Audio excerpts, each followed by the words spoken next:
Alam po ninyo, wala nang hihigit pang pagpapala sa kaligtasang ginawa at ipinagkaloob ng Diyos sa atin.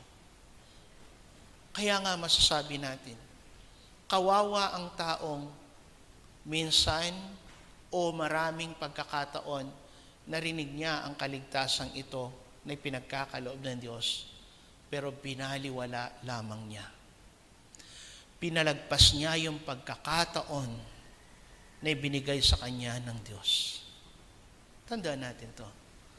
We will only live once in this life. Right? Di natin pwedeng i-replay or ulitin.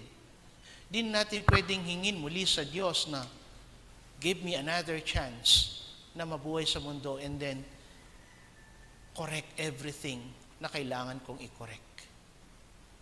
We will only live once. Now, this is the lesson. God had provided. God made it available. Ang kaligtasan. Palalampasin mo ba? Will you go on? Magpapatuloy ka ba sa buhay na alam mo na ang direksyon ay hindi papunta sa buhay na walang hanggan sa Diyos?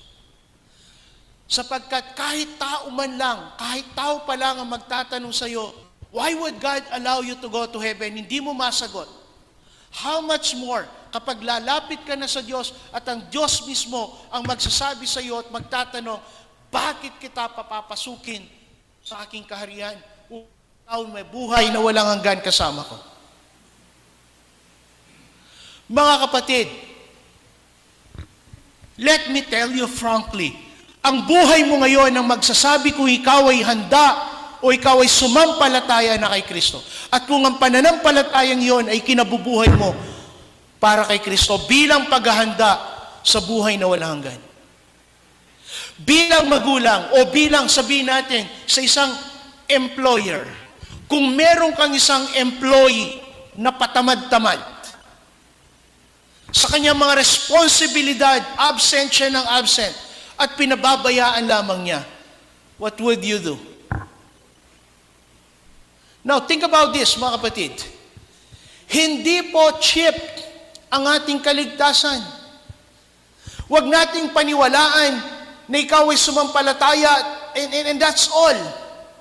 At magpatuloy ka lang sa ginagawa mo.